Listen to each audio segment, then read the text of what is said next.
Bonjour à toutes et à tous, on se retrouve aujourd'hui pour parler couleurs d'automne et nuanciers.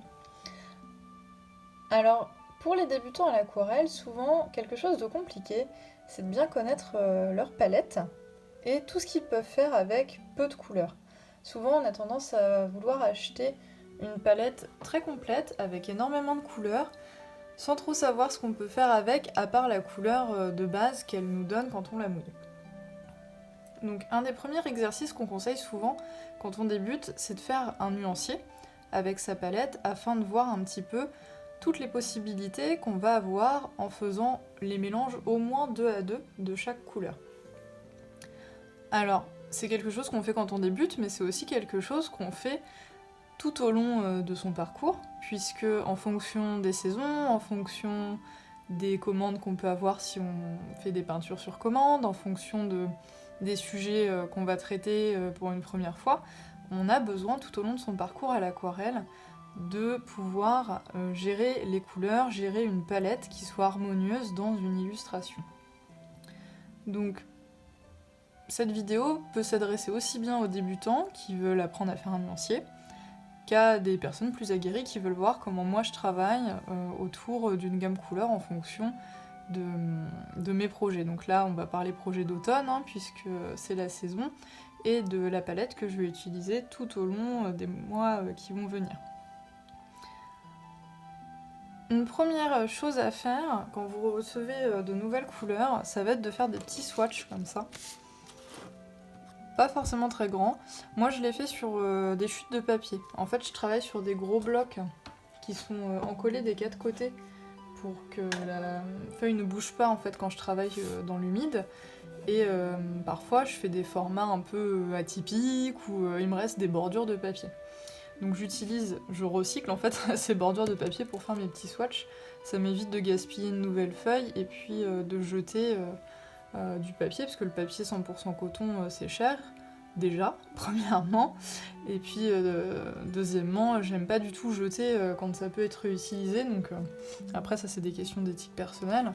Mais donc sur un gros bloc comme ça, généralement, comme les mesures elles sont pas, j'achète pas des blocs en mesure standard à 5, à 4, à 3, etc. J'ai besoin de faire du découpage et il me reste toujours des petites bandes de papier dont je peux me servir pour faire mes petits swatchs. Ça c'est important parce que quand vous recevez une couleur, ça vous permet de savoir ce qu'elle donne sur le papier que vous utilisez le plus souvent et d'avoir une première idée des nuances du dégradé que vous pouvez faire avec une seule couleur. Donc là par exemple on a le Johnny, Johnny Hallyday de chez Kataqua qui est une sorte d'ocre et en fait on voit qu'elle a l'air très couvrante déjà, puisque sur le plus foncé, où j'ai le plus pigmenté mon swatch, j'ai quelque chose de très opaque, mais elle a une belle dégradation qui permet d'aller vers une transparence qui est assez intéressante. Si je prends d'autres couleurs, je vais voir que là, le exotique de chez Manon du Pigmentarium, il est assez transparent dès le départ, et il se dégrade pas forcément autant que le Johnny Hallyday là, mais il est intéressant au niveau... il y a quand même une gamme chromatique intéressante pour les feuillages. Donc vous voyez, pour chaque couleur que vous allez acquérir, ou qu'on va bien vouloir vous donner, c'est important de déjà apprendre à connaître la couleur toute seule. Donc moi je le fais au fur et à mesure, à chaque fois que j'ai des nouvelles couleurs, ça m'évite de devoir faire 15 000 swatchs d'un coup. Généralement, quand je reçois des échantillons que m'envoient des créateurs, des artisans des couleurs, ou que je fais une commande, je fais mes swatchs quand je les reçois. Ça me permet de les intégrer à ma palette et puis de savoir comment je vais pouvoir les utiliser assez aisément. Donc ça, c'est la première étape, c'est la base que font beaucoup d'aquarellistes pour savoir un petit peu où ils en sont avec les couleurs qu'ils possèdent. Après, vous pouvez faire des swatchs plus grands qui vous permettent d'avoir une meilleure visibilité du dégradé. Donc là, c'est pareil, il n'y a pas de mélange, c'est une seule couleur. Et ça permet de mieux voir tout ce que vous pouvez faire avec une couleur. Donc là, si je vous prends cette gamme-là, qui va être ma gamme d'automne, donc c'est la gamme que je vais travailler en septembre, octobre, novembre au moins. J'ai sélectionné des jaunes ocre orangés, des rouges plus ou moins orangés, quelques verts, puisque en automne les arbres sont pas tous jaunes, rouges et orange flamboyants, des bruns, et un brun qui tire voilà, vers le violet pour pouvoir avoir de la marge sur les pelages d'animaux, sur les champignons, sur les fruits d'automne, etc. Donc moi, j'utilise une gamme en automne qui est une gamme assez nature. Voilà, c'est ambiance forêt, animaux, fruits, cocooning à la maison. Vous pouvez faire le même travail avec une gamme toute autre, mais ça permet de voir un peu mieux déjà sur quoi on part. Donc ça, je le fais là pour ma gamme de cet automne, mais je le fais à chaque fois que je fais une illustration en fait. Ça me permet de bien savoir où je me dirige. Donc j'ai pas reporté le nom des couleurs, mais c'est intéressant à faire pour mieux savoir. Donc là, je sais que j'ai Whisky Way de chez Rêve d'Aquarelle. Et on voit bien mieux le dégradé en faisant un long swatch comme ça que juste mon petit swatch que j'utilise pour récupérer mes couleurs quand je peins.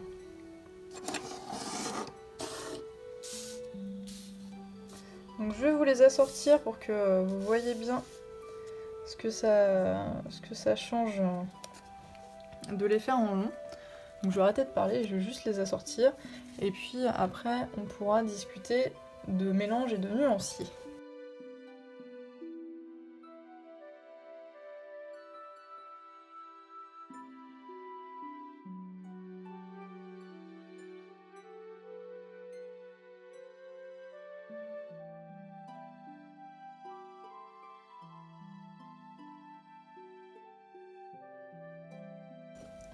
Donc voilà, là on a toutes les couleurs. Petit swatch, grand swatch assorti. Donc vous voyez, sur certaines couleurs, ça se voit très bien que déjà mes anciens swatchs les plus petits ont un peu passé. Donc ça fait longtemps pour certains que je les ai reçus. Donc comme je les sors toutes les 5 minutes, les couleurs ont pu évoluer un peu en étant plus sèches. Et puis surtout, certains n'étaient pas du tout dégradés. Vous voyez là, Nénuphar de chez Manon du Pigmentarium. Sur mon petit swatch, il n'est pas du tout dégradé. Et c'est le même. C'est le même qu'au bout. Je l'avais beaucoup dilué quand j'ai fait ce swatch là. Mais si je le dilue moins, je sais que je peux avoir un vert beaucoup plus intense, beaucoup plus sombre. Le olive, on voit mieux, il y avait déjà un dégradé.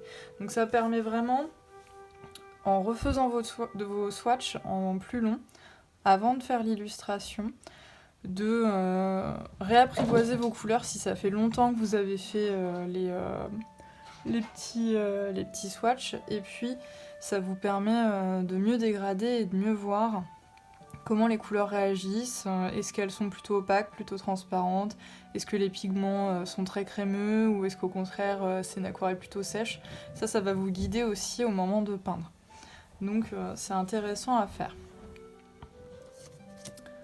Là, sur cette gamme-là, vous voyez, je sais aussi que j'ai des couleurs de différents artisans.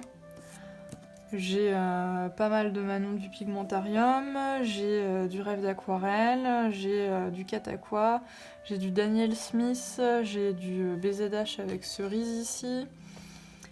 J'ai... Je crois que j'ai tout dit. Ouais. J'ai pas de Jaweka Art sur cette palette-là.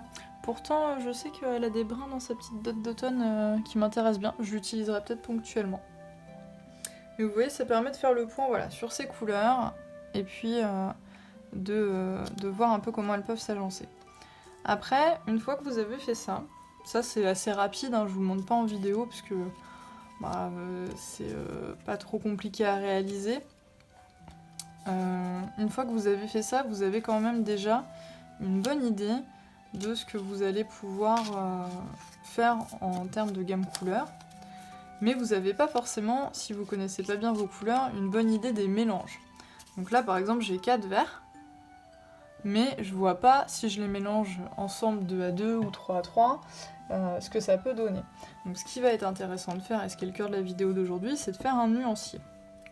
Pour voir, en faisant les mélanges, ce qu'on peut avoir comme variabilité, comme variété de verts avec seulement 4 verts initialement. Pareil pour les bruns, les rouges, les ocres et les orangés. Et ça va être très intéressant après comme référence en fait quand vous allez faire une collection où vous voulez garder une harmonie.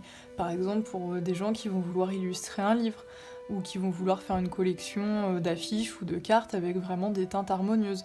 Et bah faire un nuancier c'est pas inutile puisque ça vous permet vraiment de bien visualiser quel mélange donne quoi comme résultat et ce que vous allez pouvoir obtenir comme variété. Et par exemple, moi là en faisant mon nuancier, si je trouve que les couleurs que je peux faire au niveau de mes verres, elles sont pas super complètes et que pendant mes balades en forêt j'ai vu des arbres avec d'autres teintes de vert à cette saison-là et qu'il me manque un vert un peu plus sombre par exemple, ça me permettra d'ajouter une ligne à mon nuancier en rajoutant un autre vert de ma palette ou en allant acheter un nouveau vert que je n'aurais pas encore acquis et qui me permettrait de compléter ma palette. Bon, honnêtement, je pense que là, j'ai une grosse palette quand même. J'ai 3x4, 12 en haut et 6 encore en bas, donc j'ai 18 couleurs de base. Il y a de quoi faire, hein. Vous pouvez travailler avec des palettes beaucoup plus restreintes. Déjà, avec 6 couleurs, vous pouvez faire énormément de choses. Donc là, c'est parce que moi, j'ai décidé de travailler dans le luxe cette année et d'avoir plein de couleurs.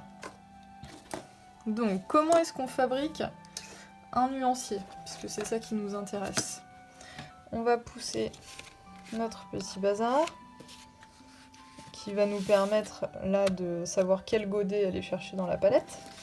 Mais avant d'aller chercher les godets dans la palette, il va falloir tracer la grille du nuancier. Alors il y a plein de façons de faire des nuanciers. D'accord. Moi, je vous présente une façon que j'aime bien, qui est très classique en grille, mais vous pouvez faire des nuanciers beaucoup plus libres, avec des ronds de couleurs, où vous faites 2 pastilles colorées et le mélange en dessous, ce que ça donne, hein, c'est possible aussi. Donc ça, c'est à vous de voir. D'ailleurs, c'est plus rapide que le système en grille, parce que le système en grille, il faut d'abord tracer à peu près votre, votre grille sur le papier, parce que sinon... vous vous retrouvez avec des choses pas droites, toutes biscornues et qui se mélangent parfois et c'est pas ce qu'on veut dans cet exercice-là. C'est un exercice qui est assez reposant. Moi je le trouve très méditatif, donc si un jour vous avez envie de peindre mais vous n'avez pas du tout d'idée de sujet et que voilà, vous êtes un peu... embêté par cette envie de peindre, ce désir, mais en même temps, pas envie de vous lancer dans un truc compliqué, pas envie de dessiner avant, mais pas envie non plus de faire de l'ultra abstrait en aquarelle méditative. Un nuancier, si vous en avez un à faire, c'est pas mal.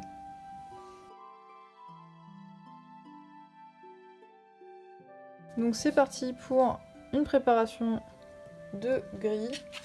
Il me faut 3 grilles avec 4 entrées et une grille avec 6 entrées. C'est parti.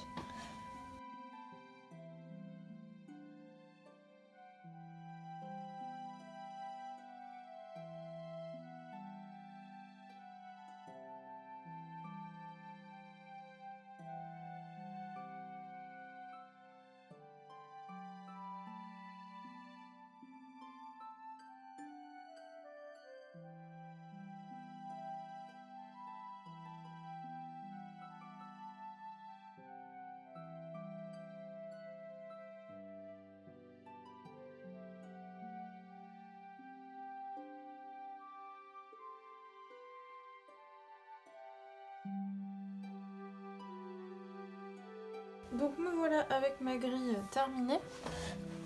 Petite précision pour l'utilisation de cette grille.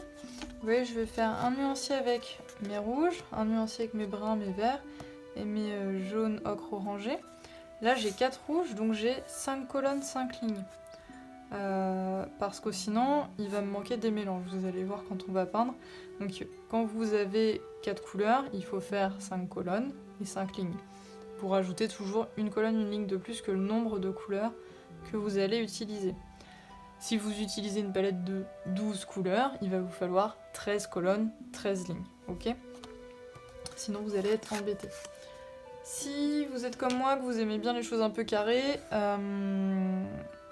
je fais toujours ma grille, je la repasse toujours au noir pour bien voir mes cases. J'utilise les pigments microns pour faire ça. Pourquoi ? Parce que leur encre est indélébile, elle est de qualité archive. Et du coup, elle ne baffe pas, elle va pas... elle est imperméable, elle est waterproof si vous voulez. Donc quand on va passer l'aquarelle dessus, le noir ne va pas se diluer dans notre aquarelle. Parce que si vous utilisez une encre qui n'est pas waterproof, qui n'est pas imperméable, vous allez avoir le problème suivant, c'est-à-dire que quand vous allez peindre, le noir de votre gris, ou peu importe la couleur que vous avez utilisée, va se diffuser dans votre peinture. Et du coup, ça va vous faire des traces noires, là où vous voulez avoir juste votre résultat de mélange de couleurs.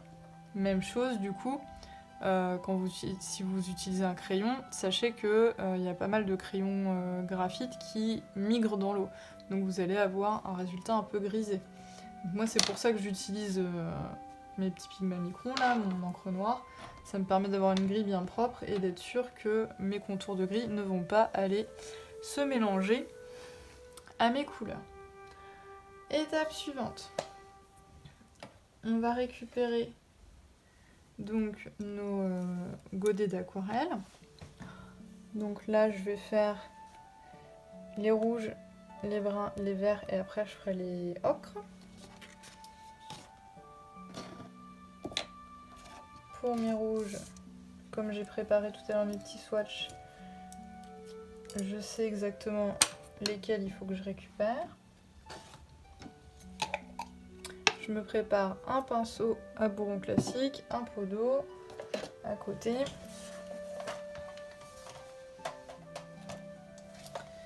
Et donc il me faut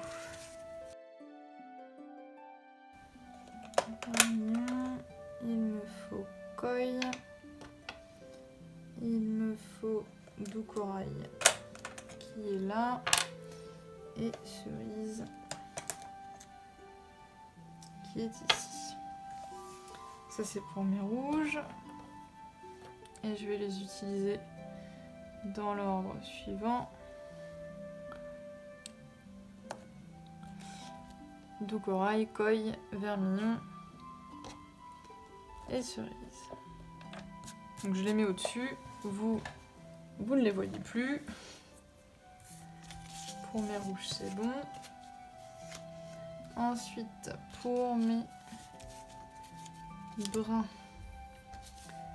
je vais utiliser, alors je mets du plus clair au plus sombre hein, si vous voulez plus de précision sur comment je choisis dans quel ordre je vais les mettre.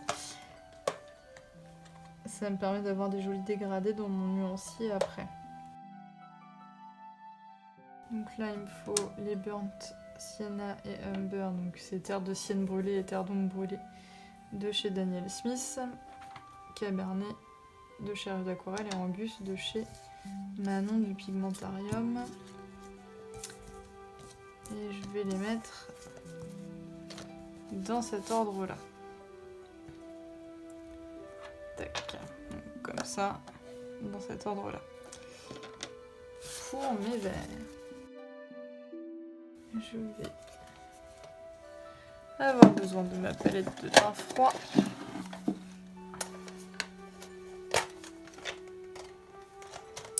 Et on va prendre donc, j'ai Olive, Nénuphar,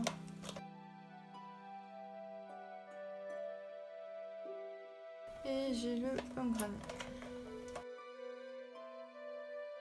Et donc on va les mettre dans l'ordre Brento, Olive, Granny et Nénuphar. Donc ces deux là sont de chez Manon du Pigmentarium et ces deux là de chez Cataqua. Hop, Donc ça c'est pour celle du haut et pour celle du dessous. Donc là j'avais 6 couleurs, donc vous voyez j'ai 2, 4, 6, 7 colonnes, 2, 4, 6, 7 lignes. Dans l'ordre on va mettre... Donc il me faut Goupil et le rougeur aussi de chez Daniel Smith. Il me faut le Marigold de chez Manon. Le whisky et le Havane. C'est pas le Havane, c'est le ocre jaune français. Je suis en train de me dire, il y a un truc qui va pas depuis tout à l'heure. C'est celui-là. Je me disais bien qu'il était un peu plus trop brun par rapport à ce que j'avais choisi de faire. Et le curry, il est là. Donc je vais les mettre dans cet ordre-là. Marigold, curry, whisky, ocre jaune français, Goupil, le rouge or aussi de chez Daniel Smith. Voilà. Je vais les mettre ici, ceux-là. Et je vais mettre ma palette à côté. Alors je vous conseille de faire sur palette propre et pas sur une palette où il y a déjà plein de mélanges pour mieux vous rendre compte. Donc moi je vais aller prendre ma grosse palette pour avoir toute la place nécessaire pour travailler.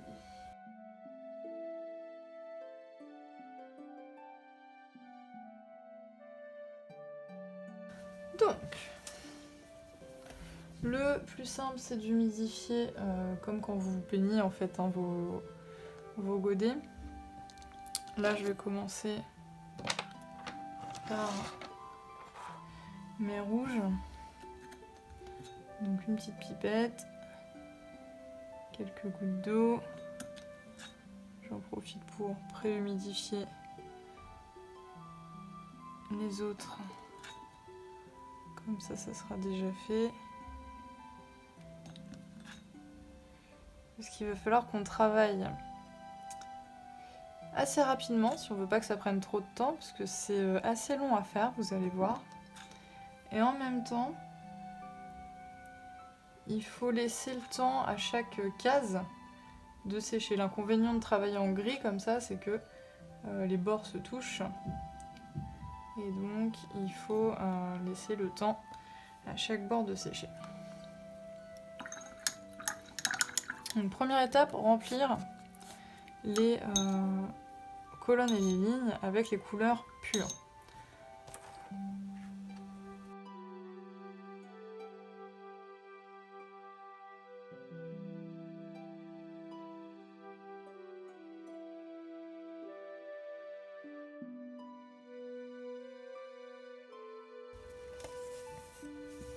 Donc là, comme celle-ci plus celle-ci mélangées, ça va donner la même, je peux aussi peindre ma case du milieu.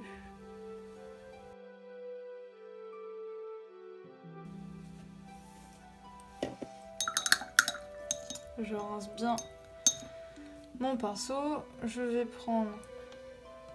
sauter une case, hein. Je vais pas prendre colle tout de suite, je vais prendre vermillon.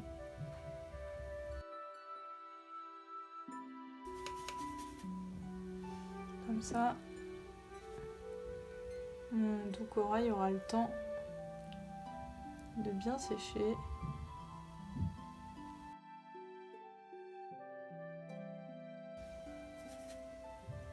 Même chose ici, je saute une case qui sera celle de coille.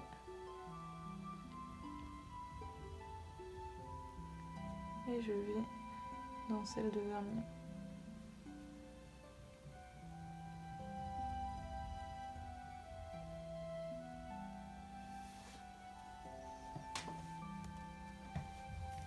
Je vais pouvoir peindre la case qui est à l'intersection ici. Donc on va avoir une diagonale aussi hein, avec les couleurs pures.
la terre d'ombre.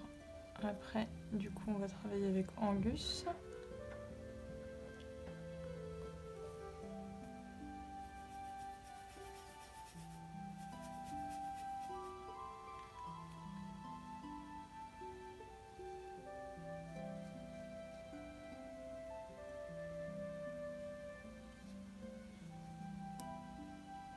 Alors, je sais pas pour vous, mais moi j'adore voir les petites cases se remplir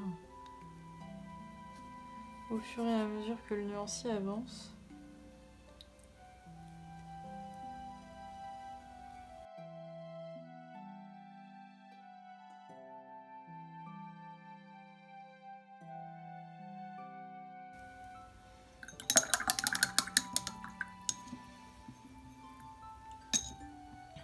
Sur les verres.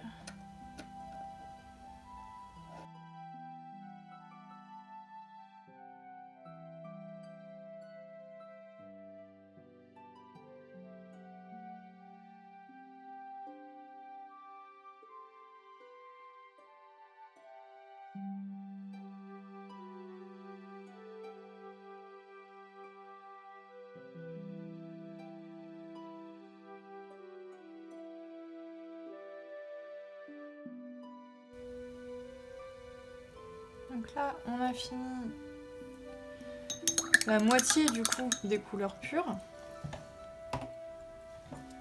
Les rouges ont dû commencer à bien sécher, donc on va pouvoir faire les deux qu'on n'avait pas encore fait.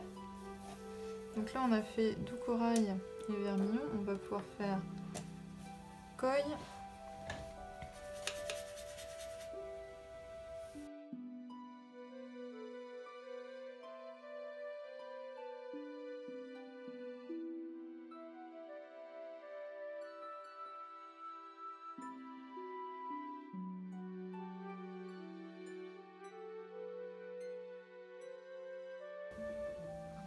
Et donc le dernier rouge qu'on avait, c'est cerise.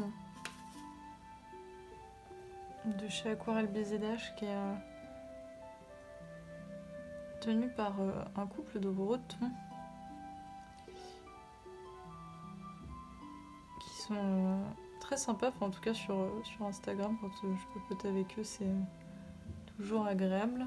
Ils sont assez disponibles.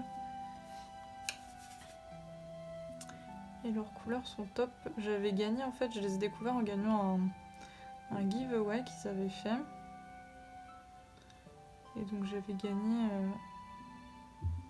4 demi-godets d'aquarelle et puis ils m'avaient rajouté des petits échantillons pour tester.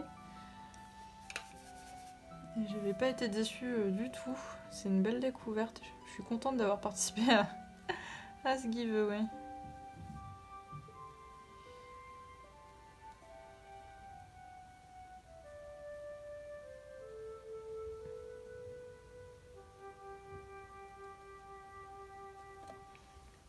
Voilà. Donc là, vous voyez sur les rouges, il n'y aura plus qu'à faire les mélanges.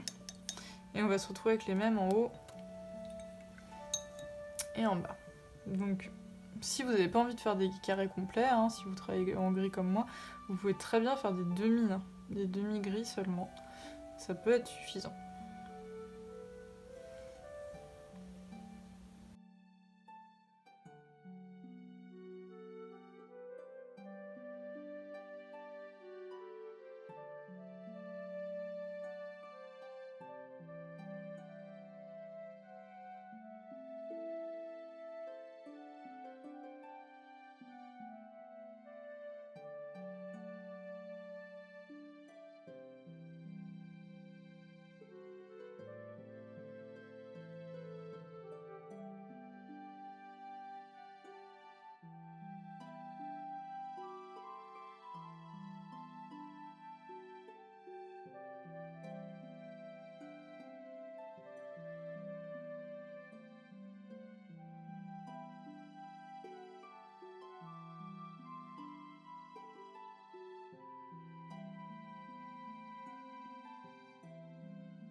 Ok, donc pour les couleurs pures, c'est bon. On va pouvoir passer au mélange. Donc on va commencer avec les rouges. Je vais changer mon pot d'eau. Parce que là, il est vraiment marronasse. J'ai peur que ça influe sur le résultat de mes mélanges. Je vais bien rincer mon pinceau. Et donc on y va pour doux corail plus vermillon pour laisser sécher Koi tranquille.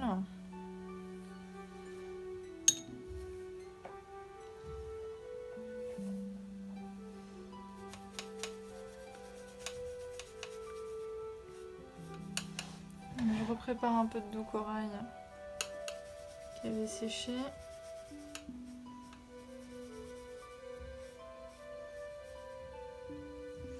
Et je vais venir le mélanger.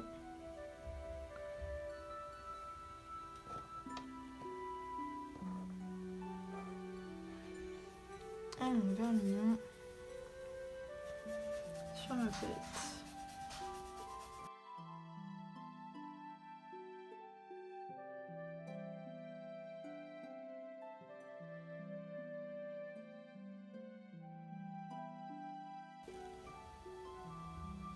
Alors faites bien attention de mélanger à part égale. Donc là vous voyez, le doux corail il affadit beaucoup le vermillon. Hein. En séchant on va mieux voir, mais c'est déjà plutôt flagrant. Ce qu'on va pouvoir faire aussi comme mélange, c'est Koi plus cerise.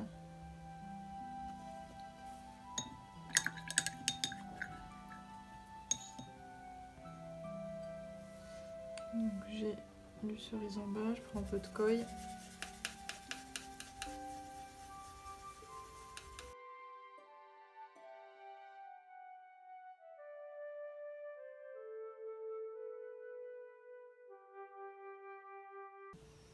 Ça semble assez proche de ce qu'on obtient en faisant vermillon plus de corail. Il faudra voir au séchage. Ensuite, on va pouvoir faire un marigold plus whisky.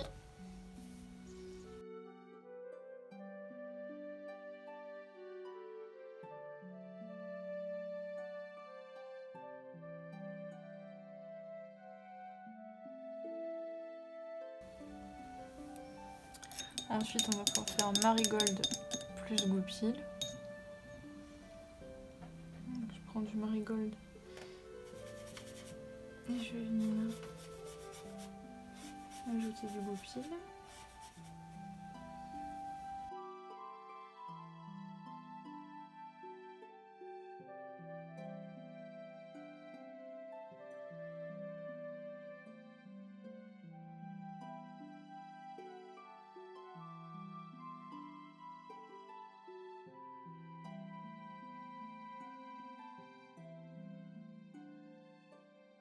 Après, on va pouvoir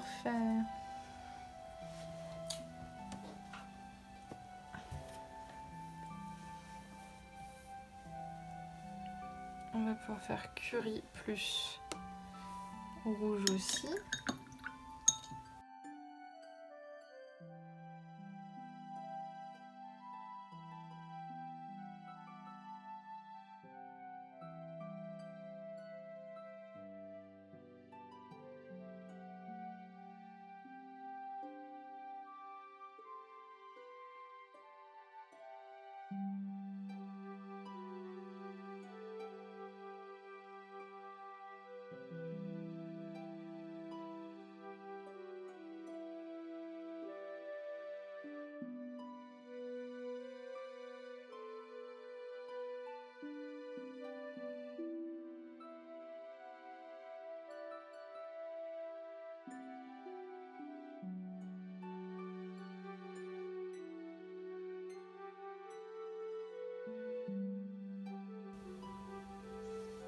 super étonnée du résultat de ces deux-là ensemble.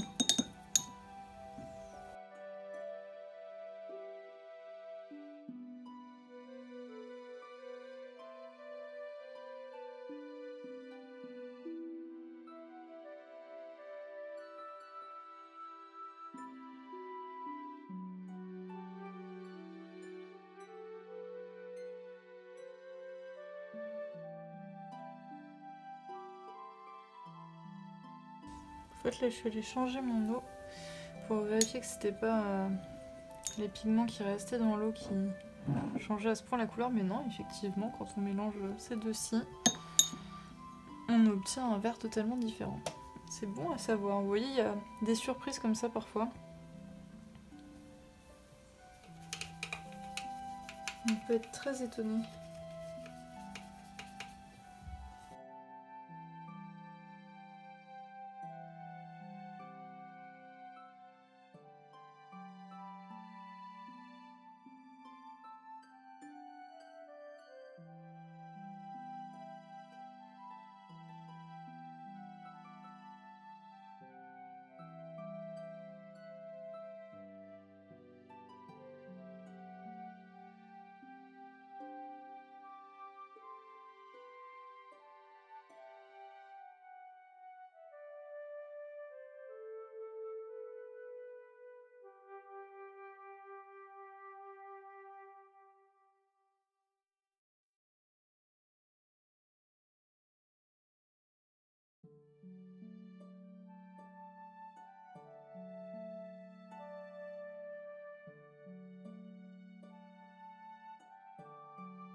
Voilà, pour les orangés, il nous reste les bruns et les verts. Du coup, mon téléphone n'avait plus de batterie et a arrêté de filmer quand je terminais les nuanciers bruns et verts. Donc, bon, sur le principe, je pense que vous avez compris, hein, avec l'accéléré, l'idée c'est de faire case par case. C'est assez long à faire, mais vraiment, du coup, moi là je suis satisfaite parce que ça m'a permis de découvrir des couleurs que j'aurais pas pensé pouvoir obtenir, notamment sur mes verts. Donc si on regarde là, maintenant que c'est bien sec, ça a bien séché, j'ai dans les verts ces deux-là, que je pensais pas, enfin même ces trois-là en fait, que je pensais pas forcément obtenir en associant le vert de Breton et les autres. En fait, ce vert-là, il est très très clair. C'est le vert de Breton chez Cataqua. Et il paye pas de mine comme ça, mais en fait, quand on le mélange à d'autres, ça change vraiment beaucoup la couleur. Bon, ça la rend plus claire déjà, puisque il est lui-même plus clair, mais ça change vraiment la teinte. Là, vous voyez, je passe d'un vert olive qui est ultra opaque, vraiment olive sombre, à un olive beaucoup plus doux. Là, j'ai mon granit qui est complètement changé, qui est complètement désaturé en fait. Et le nénuphar de chez Manon qui, pareil, est désaturé et éclairci parce que on fait foncé plus clair, donc forcément ça a tendance à éclaircir, mais qui est désaturé aussi. Donc du coup, c'est intéressant pour moi, parce que je sais que ce verre-là va avoir tendance à beaucoup désaturer mes couleurs avec lesquelles je le mélange, en plus de les rendre plus clairs. Donc ça les rend aussi plus neutres. Donc pour les illustrations, ça peut être super utile. Ensuite, je suis très contente d'avoir ajouté le cabernet là, qui est un peu violet finalement. Ça fait un peu un violet bordeaux plus qu'un brun. Parce que vous voyez, j'arrive à obtenir du coup des nuances avec le mélange avec mes bruns qui vont me permettre de travailler plus en détail les fourrures de certains animaux ou les fruits d'automne ou les champignons. Et donc ça va être intéressant aussi. Là, j'ai moins de surprises, mais c'est des bruns que j'ai l'habitude de mélanger aussi. Sur mes rouges, je suis en train de me dire qu'il me manque un rouge un peu plus Pepsi. Donc vous voyez dans les achats que je vais faire pour ma collection d'automne, et bah finalement, autant les bruns, les verts pour l'instant, je vois pas trop l'intérêt d'en ajouter à ma palette, sauf si on m'en propose et que j'ai l'occasion pour pas trop cher d'en obtenir.